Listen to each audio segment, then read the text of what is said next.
Welcome to today's episode of the Declutter Hub podcast, your channel for super easy, no-nonsense advice on how to declutter and organise your home.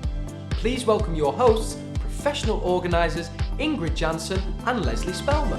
Hello and welcome listeners to episode 58 of the Declutter Hub podcast. I'm Ingrid, one half of the Declutter Hub. If you have clutter and want to sort it out, this is the show for you. As well as the free resources on our declutterhub.com website, like the podcast, checklist and guest blogs, we also have an exclusive area where we guide our members step by step to declutter their homes. We realize this can be very overwhelming, so we're there every step of the way. Live Q&As, courses and a community discussion. Take a look on members.declutterhub.com. In today's episode, I'm talking to Julia Kirby, my Organise Your House client, about dealing with clutter and belongings after a bereavement. I recently worked with Julia again, and her story is so special that I asked her if she was willing to share it with everyone on the podcast.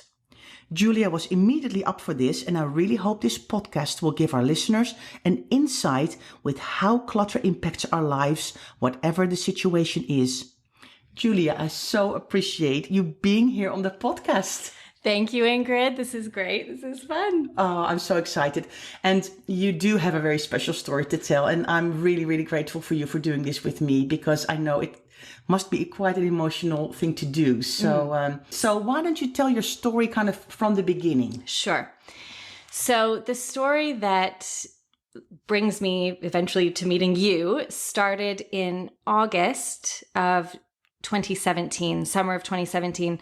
So I was so in love with my husband, David, who I met in 2009. And that's my reason for moving to the UK. And we had a wonderful, healthy life. And I was 10 weeks pregnant with our first child when David was diagnosed with stage 4 bowel cancer at the age of 32. He was one of those people you hear about where it's just this crazy fluke thing out of nowhere, healthy guy. We had everything going for us. We were so in love, and overnight, everything about our life changed.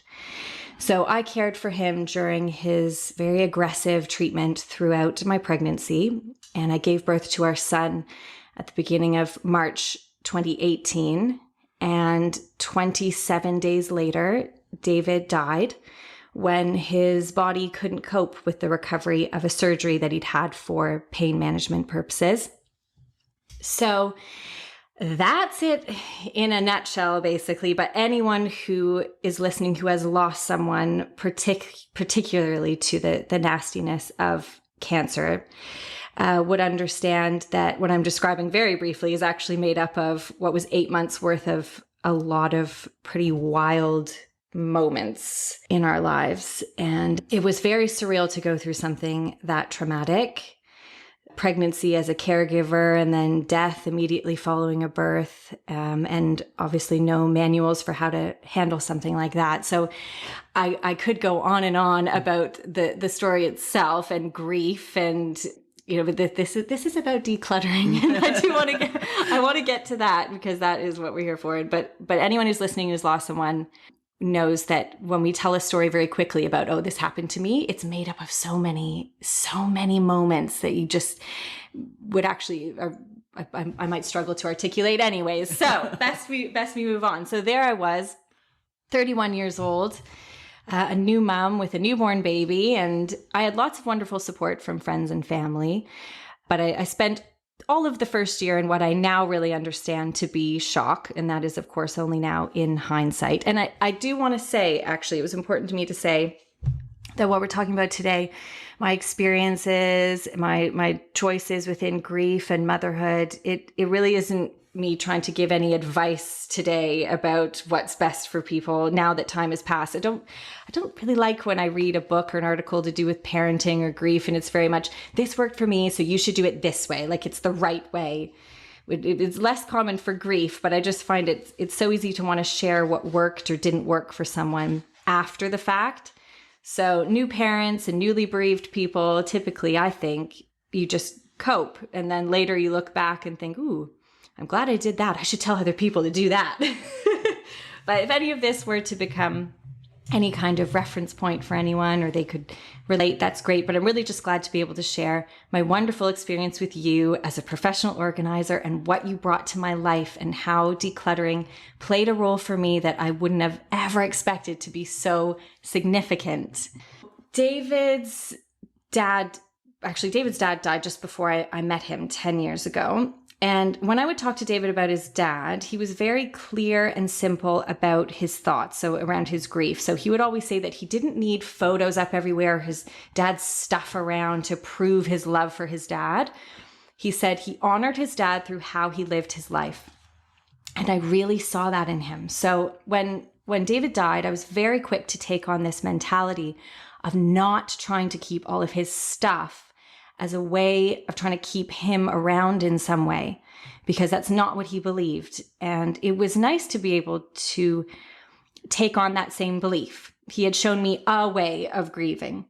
So the first step in my decluttering mindset was that I got rid of all of the medical stuff in my flat a few days after he died. I took all of his leftover dangerous painkillers, opiates to the pharmacy for safe disposal. And it was a massive bag, medical gloves, syringes, bandages, a big bag that I walked over to our local pharmacy. And I felt liberated in that moment. The relief for David and for me, the end of that suffering.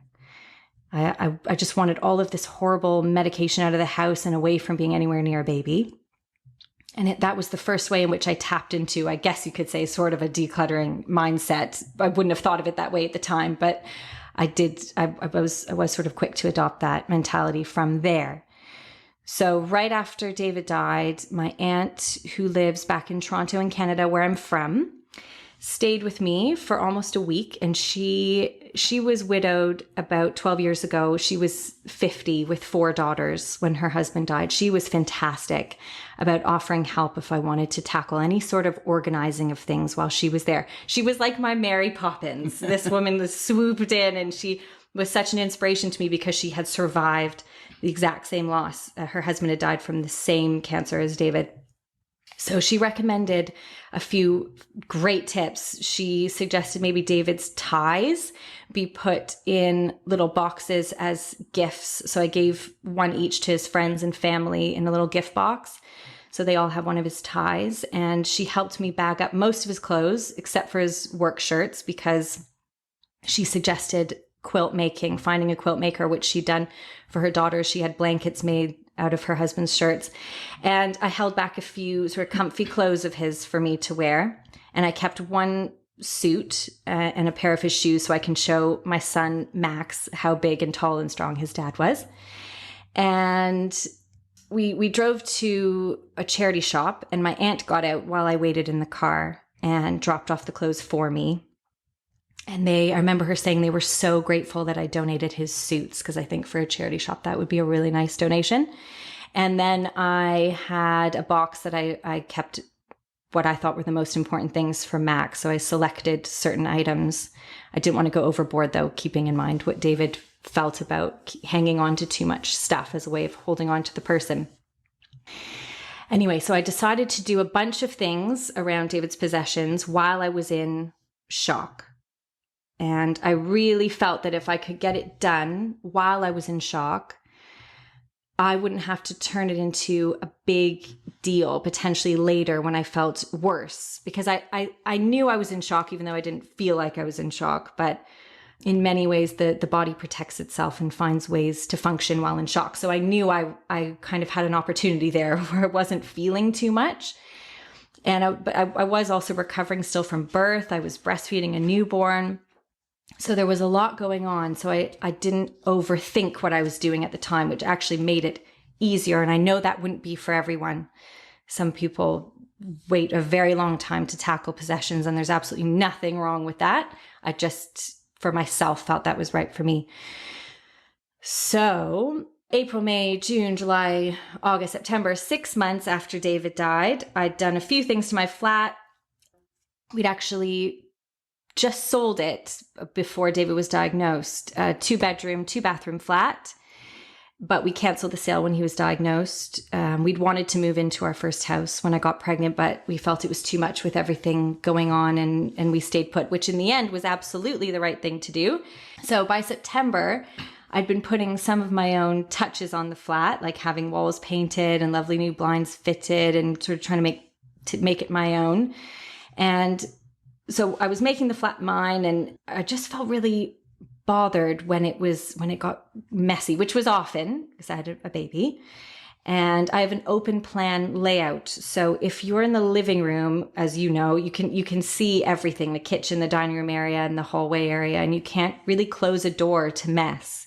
And my husband and I like to be pretty tidy, and I struggled with how much having a baby interrupted what I was used to and how it was imposing all of this stuff on me in my life. And it was very symbolic to me of the messiness and the weight and chaos of my now horrible reality. So gifts and general baby items were just coming into the flat, whether I liked it or not, and toys started coming from people, and breast pump and bottles and dozens of muslin cloths and blankets to really change the vibe in a home. The loss of David obviously triggered so many observations about life and what's important. And very quickly, I started turning to a more minimalist approach to life. So in my head, I was becoming more of a minimalist, and I wanted to have less and less stuff. And that loops back around to what I was saying about how glad I was that we didn't upgrade to a bigger house, because I now actually have no desire to live in a big house. I think what it's shown me is how much I'd rather have a smaller place, minimal things, and actually more opportunity to get out and live life and go on trips and take Max away and have a base for us, but without an emphasis on how much stuff we have. So for me now, less is more. And I just felt that even though I wanted less, and I was communicating that I didn't want a bunch of toys for Max and lots of clothes for him. I was telling the family, stop, don't buy him things. He doesn't need so many things. Stuff kept coming into the flat. And it's just such a part of society now that you show love through gifts and buying things for people. And really, honestly, Ingrid, the best things people have done for me since my loss is give me their time, their company, maybe a meal, making me a meal, or watching Max for me so I could sleep and things like that. But that is absolutely what I would say. They say the best things in life are free, and it just could not be more true. Anyway, I was getting really fed up with the state of the flat and shuffling stuff around and constantly walking around the flat, trying to find things a place. And I remember that was one of the things I think I first said to you was, I'm just sick of shuffling this over here, and then I move around the flat and I put this over here. And it's just, what a waste of time. So I wanted to get some kind of sense of control again in a world that just made, of course, so little sense for me all of a sudden. And I was going to be going on a long trip, a 5-week trip to scatter David's ashes. And I was really keen to leave and be able to come back to something resembling a fresher, not start, but existence, really, for what I could imagine at the time. So I just wanted to feel freer of what happened to David and I. And I knew he wouldn't want me stressing out about the kinds of things I was stressing out about. And I wanted less around me so I could have more space to grieve and grieve well. I knew that's what I needed to do, especially while Max was young. I had this opportunity to really deal with things before he was more conscious of what his mom is like. So I'd have breaks from Max.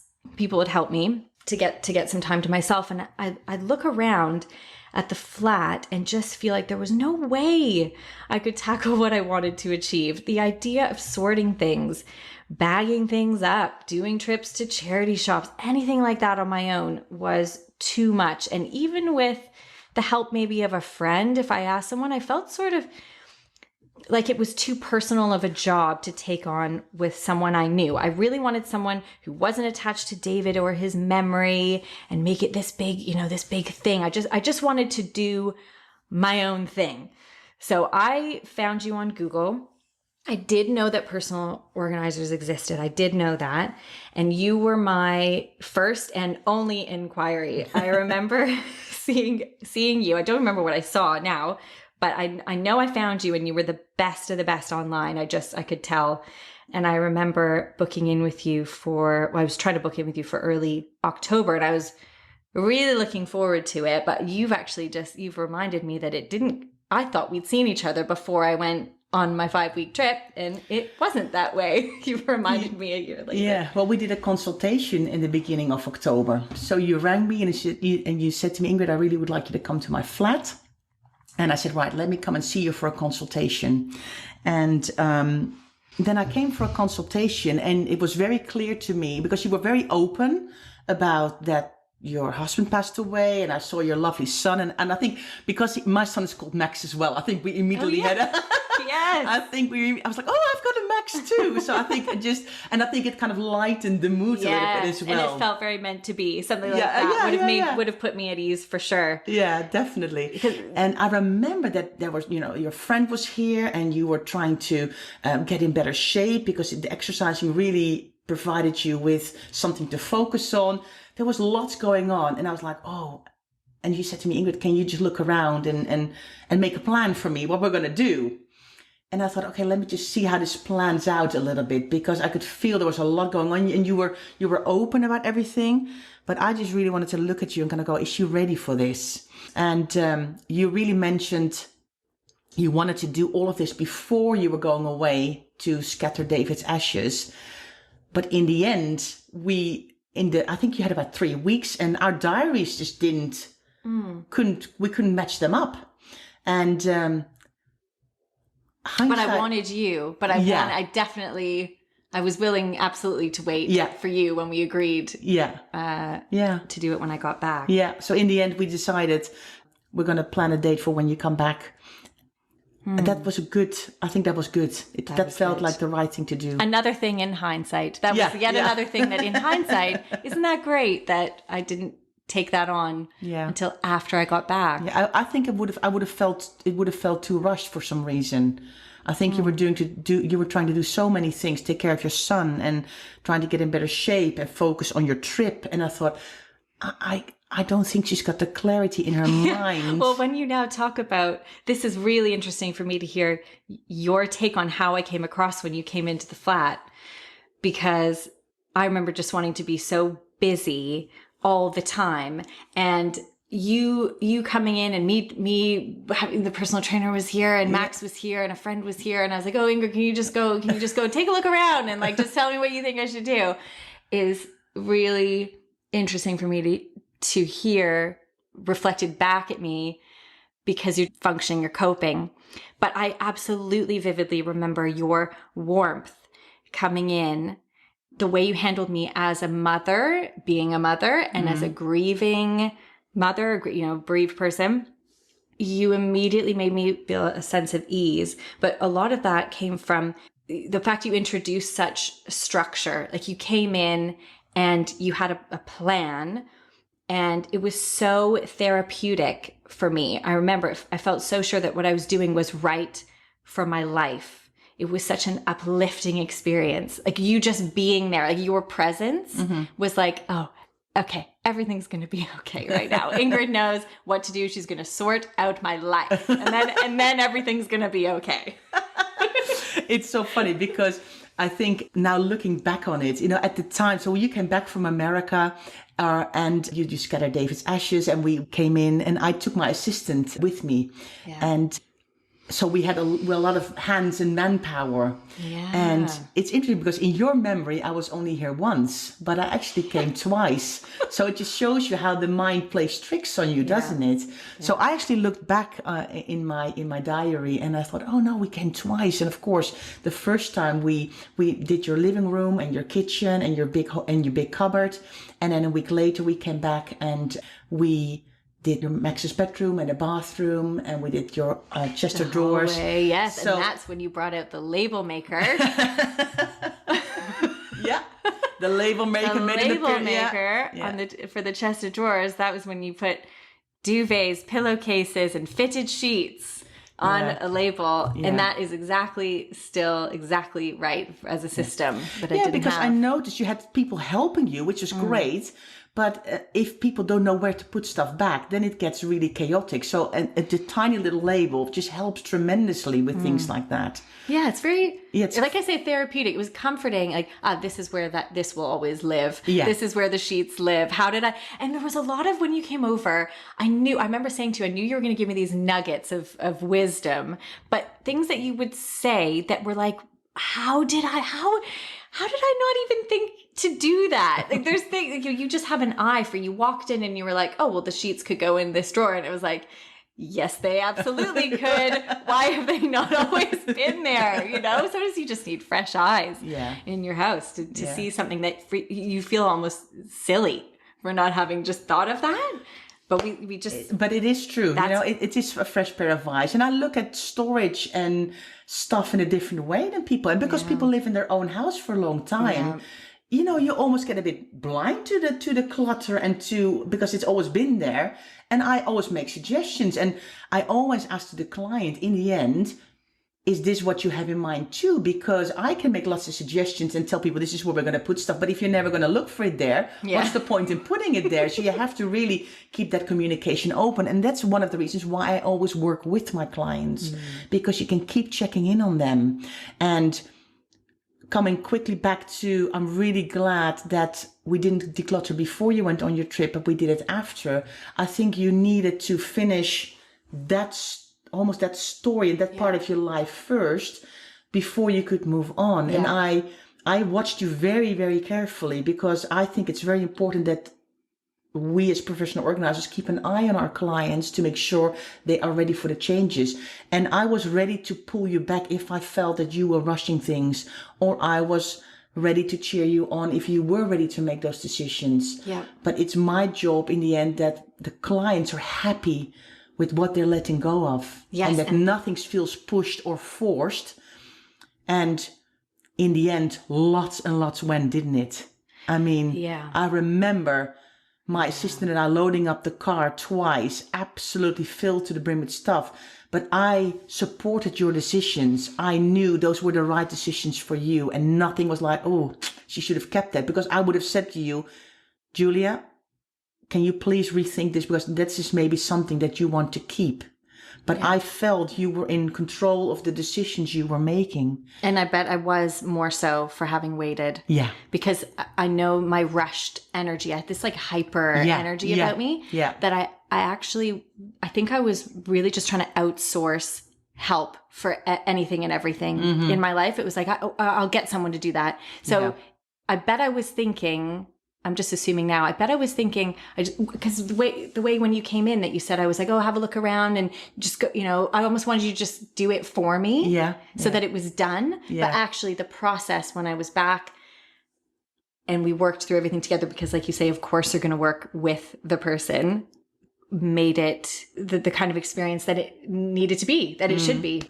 Yeah, we touched everything, didn't we? Until the paper clips and the right pens down to and the tiniest thing in the tiniest drawer.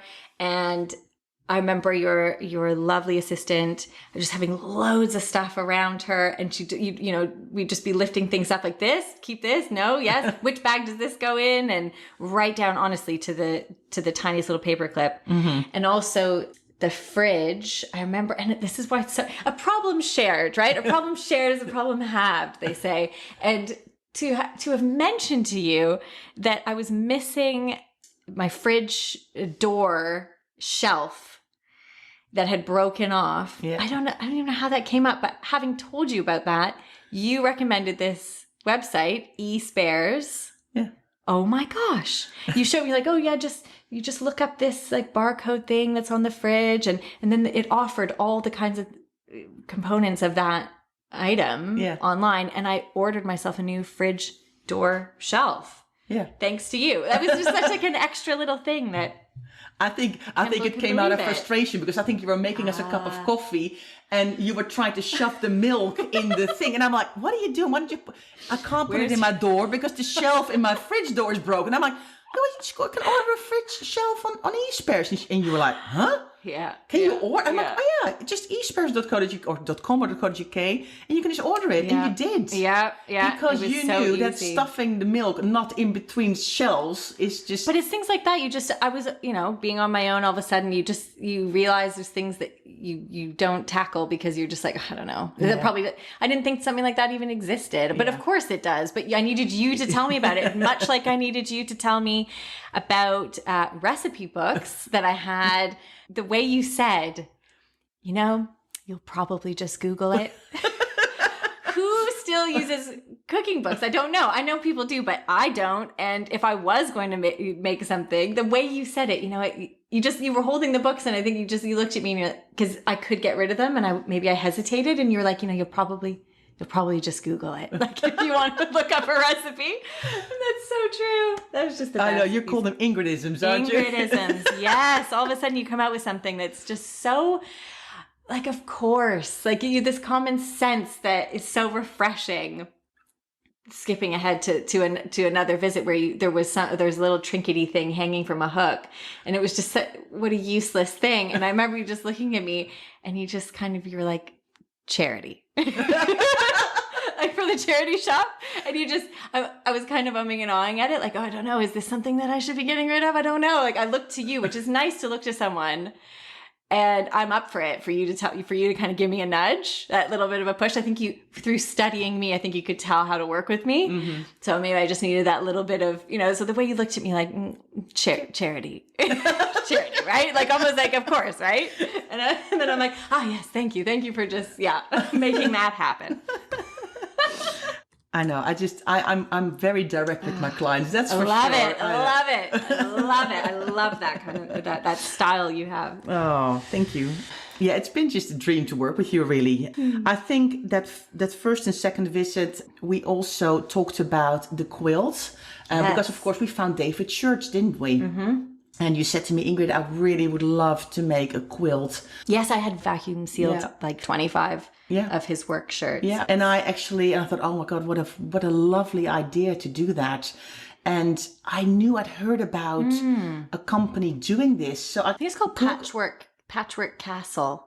And I've seen the quilt now, and it's absolutely gorgeous. Oh my gosh, that is special. And I keep that wrapped up. You've seen in the fabric bag that it came in, up on a high shelf, so that Max doesn't get anywhere near it until he's old enough to understand how special it is, and there's no spilling things on it. But yeah, that was a real sense of like achievement and something that I really wanted to do. And you helped that happen. So we worked twice together. You also mentioned several times, I think it's because it's after baby as well, you're like, I don't have anything to wear, and I said, why don't you because my friend of mine had done a personal stylist, and I said, maybe check out a personal stylist. Maybe you just need to refigure out who you are after everything you've been through, and being a new mom. I mean, we all struggle.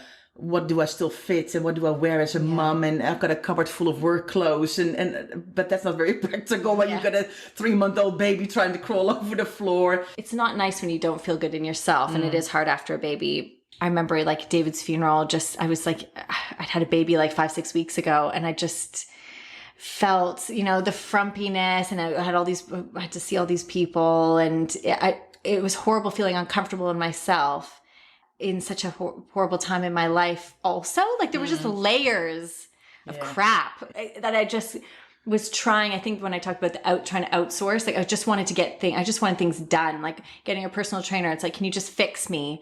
Ingrid, can you please just fix my house? Like I'm sick of just feeling out of control. So the stylist was a goal I was setting for myself when we talked about it, and you brought up someone that you knew. That was my goal for in the new year. It was like, once I've done all these things to the flat and I'm getting myself back in shape, I'm going to treat myself. And you also helped that along. You really did swoop it. You're a Mary Poppins, aren't you? You are. Well, people have been wondering what on earth I get out of my purse every time. There's everything in my back. So, because it's not just decluttering with you, is it? It's not. It's life. It's everything that comes with life, because all the clutter, represents, well, I think in many ways you would know what you see is people's lives reflected in how they're living in the stuff that they have and how they keep it and manage it. So we worked twice with my assistant We felt good about it. You felt good about it. Max was little Max, so adorable, was happy. And then time just suddenly goes by, and then I get an email or a phone call from you, and you said, Ingrid, it's time that you come back. Yes. So, and that happened just only a couple of months ago. That was recently, wasn't it? That was really recent. Yeah, that was really recent. Yeah. September, early September. So maybe? what happened? You did some traveling, I believe. Yes. Following year, I did travel a bit, and I never forgot, because I was reminded of you through how I lived in my flat and seeing the systems we put in place. And I would notice if a drawer that had been fantastic, the medicine drawer in the hallway, one of the drawers, I could feel that it wasn't how we had put it. Like that was starting to happen, and I didn't want to let it all get away from me again. And I was trying to keep the house as clutter-free as possible, but I could just feel how it needed this next level attention paid to it. Like I was ready for this next phase. I didn't even know what it was. I didn't even know what it was I was feeling or what I was really wanted to achieve. But I felt incomplete about the flat, and like we had started something and it needed to carry on. So I'd also watched, there's a documentary on Netflix, I think it's called The Minimalist. And having seen some of that, I craved more freedom from stuff, but I just didn't know how to get there. So I'd attempt to get rid of things, but then I did worry about the possibility of needing it at some point, because if we didn't chuck it a year ago, it was like, well, why didn't I? I was trying to remember, I keeping hold of this for something.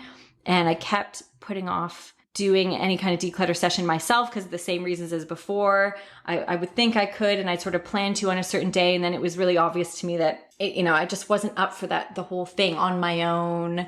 I just needed you back. I just needed you back in the flat, because then I knew things would get accomplished.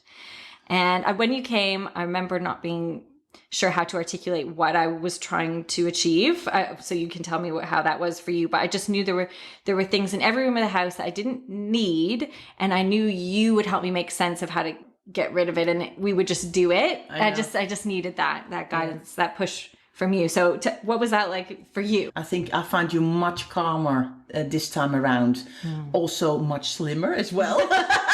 I mean, I could see the personal trainer worked out, but just much calmer in your eyes and in the way you were even greeting me. I was like, wow, there's a person who's now had a year later. You could really see that difference. You walked in and it was just me, right? Also, yeah. You walked in and just me. Max is at nursery. I don't need people over all the time for that company, for security. You would have come in and it was just me here. But so open and so lovely. Like, it felt so good to see you again. And it's exactly what you're saying. You were like, Ingrid, I've got you here, but I'm not completely sure why. And I don't know where to start. And I said, okay, right, let's just talk through this. What's the reason? Why? I want some less stuff. I felt really good about the declutter last year. But now I see that there are things that I haven't used in the past year, and I'm now ready to take that next level. And that is so true, I think, in a decluttering journey. Decluttering is not we do it once and we never do it again. It's a journey. And for some people, it is because they've bought stuff, they have to go back because they need to clear out again. While for you, it was more a sense of, I've realized to myself that spending time with people and everything almost that's free is far more important than the stuff in my house. And I want to now go to a next deeper level of having less stuff. And I've now found out, because I have less stuff since last year, I've even more realized what I actually use and what I don't use at all. Yes. And you also said something, and I've got pillows and duvets on the floor and I've got no home for them. And so you were kind of guiding me around, and I said, right, let's just get started. And we just thinned it out. I still had a car full of stuff, but we did the whole flat, and everywhere we went, we just thinned it out a little bit more. And we started with hats and scarves because the winter's coming. And you were like, you know what? I don't need 8 umbrellas. 1 or 2 umbrellas is enough. And I don't need 12 scarves and hats to choose from. 2 is enough. Yeah. So we popped from one thing to the next and thinned it out a little bit more. I remember as well mentioning that I had a lot of things that I felt I was holding on to just in case. A lot of items that's like, well, maybe this is something that I might need. And an Ingridism was, if you really need it, you can go and buy it, or you probably know someone who has it and you can borrow it. You said that to me and it was like, yep, there she goes again. That's exactly right. We don't need a lot of things that we think, well, just in case I need it, I'll keep hold of it. Yeah, that I think it's also declutter. When you declutter, it's not about getting everything 100% perfect, but I want people who do declutter that they feel happy about the decisions they've made. And do you sometimes regret one or two decisions? Yes, we're people. We're normal people. We take the best decision at the time that we make it, and sometimes later we think, you know what, that would have been handy if I still had that. Okay, if you really realize it was that important, you can always buy it again. And of course, you know as well as I do, I don't promote shopping at all because I don't think we need a lot. But it's also, people get so caught up in the, what if I make the wrong decision? Yeah. You never get anything done. So I think it's really important to be realistic. It's all about what the person wants to do and get rid of or not. And because you did it that way, a year later, I could see for myself the decisions I'd made. Yeah. Because you hadn't pushed anything. So when we came across some of David's shirts that I'd held back, found them in like a random bag, and white shirts of his had gone yellow. Those were things, some of his things that I'd kept, some of his comfy clothes. I realized a year later I hadn't worn them like I thought I would. I pictured myself, cuddling up, snuggling up in his clothes as something I might want for my grief. And I hadn't done that. I know he'd be glad that I didn't do that. He wouldn't want that for me. So seeing like his white shirts that had gone yellow and just knowing that it was okay now, now for them to go. Yeah. So last year, I'm actually really glad I did hold some things back that then a year later, I was then more than happy to say to you, like, yeah, no, it's time. You've been a measuring stick in many ways for my grief to see how far I've come, where I'm at. And it's like people should see you at least once a year. You should be this annual check-in with Ingrid, like particularly for my grief. You telling me how I've changed, what you've seen, your observations, and me knowing in myself and seeing some of David's things and being ready to let them go later has been part of my whole grief process. Yeah. Who would have thought? And it's also interesting what you find, isn't it? When you start going through everything again. I mean, I remember opening a picnic basket with lots of sweets and we're like, what is this? Oh my gosh. That was up on top of a really high cupboard. And that was sweets. I'd gotten a bunch of candies, David's favorite things, when I'd done a trip back to Toronto, and I brought a bunch of stuff back and we hid a stash away so that we didn't have too much of it. We were just sort of rationing it, and we found that. Yeah. And that was weird. Yeah. That was weird. But I got rid of, obviously I threw out those candies and the picnic basket, because when have I ever, like, what? There's things you have that, how did that not go in the first decluttering session? Yeah. We also had a bit of a chuckle about your toiletries, didn't we? About the travel toiletries in your bathroom. Yes. And that was very much, I think that's where it came from with your Ingridism about if you really need it, you can go buy it. Or you said, if someone comes to stay, they'll probably bring their own, or they could use yours. Like they like shampoos and conditioners. I had these little toiletries that you keep when you go to hotels and stuff, and you kind of think, no, I'll use those. And the way you just kind of said, like, because when friends come and stay, they don't use them. They never have. Yeah. Why would you? It's like you're at someone's house. If you're in my shower, to use my bigger bottles of shampoo and conditioner. It's not like, oh, here. I've held back some of these little mini toiletries for, travel toiletries for you, just for you while you stay at my house. Like, that doesn't mean, that's ridiculous. So you helped show me how ridiculous that kind of is for me. I think it's all the questions, isn't it? It's the question that I ask. You ask questions. Why are you keeping this here? And does it make sense to keep it here?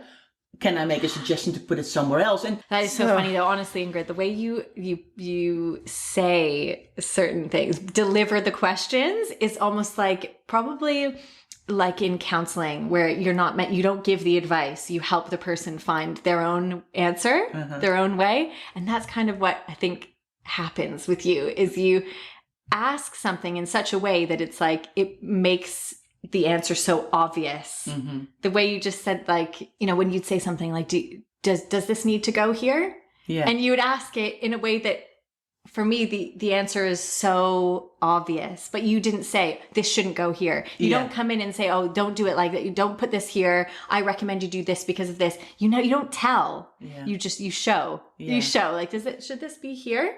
Yeah. But you already know the answer because you know that I'm going to figure out that answer by how you delivered the question. So anyway, I'm going on about that a bit too much, but it's the way you do it. Your style is just, I just love it. So we are where we are, Julia. Last year and this year. So where are you currently? I will say that I actually don't think I've achieved the level of minimalism that I quite want to achieve, because I can see how our day-to-day lives do just bring, I don't want to say junk into the flat, but you know, things, life just brings things in slowly, gradually. You almost don't notice it happening. So it's hard to stop it from happening, but I do notice more. So I have a much better grip on all of this now. And I feel better when I just know that there isn't a bunch of stuff sitting in my house. Because I feel the weight of that psychologically. Like even if I'm not at home, if I'm out, and there's something about that where I just feel freer if I know that the flat isn't holding me, like it's holding me down in a place that it would be harder to get away from. So I want to feel as though I could this is what I think I said to you when you came this most recent visit. I want to feel as though I could up and take off with Max on an adventure without needing anything. I wouldn't want to feel like, oh, I've got, you know, I want this feeling of freedom that I could just go out into the world and do whatever I want with my life without having to worry about all my things. And I don't want to feel tied to a place because of the stuff I have there. I just really want David in my heart, Max, and a few essentials, because that's what I now understand is all I need. And I'd actually really like to be able to offer Max, growing up, this sense of freedom that will allow him to move through life with ease and without the weight of our loss, you know, through David's stuff lying around, like keeping us where we are. So I'd like to provide him with a feeling of anything's possible and the world is there for him to explore, and encourage him to take more of an interest in what's out there rather than the stuff he owns inside his house. So I really want to thank you, Ingrid, so much for helping me to make space for my grief and for helping me to make space to see clearly what's important to me and how little we really need to get the most out of life. And basically just what you do liberates people from a belief that our possessions are what's adding value to our life. We can add our own value to our life from within. We are sort of all we need. And people and experiences are what add value. And we clutter up our lives, and Ingrid helps clear our paths so we can get out of our own way and live life to the fullest. So thank you. You're very, very welcome. So listeners, that's it for this episode. We hope you've all enjoyed listening. Oh, Ingrid. Oh no, I've set her off. Now you're going to get me going. It's so important what you do, Ingrid. It's really very giving. You give yourself to people and their situations and vulnerability. You know, you walked into my life.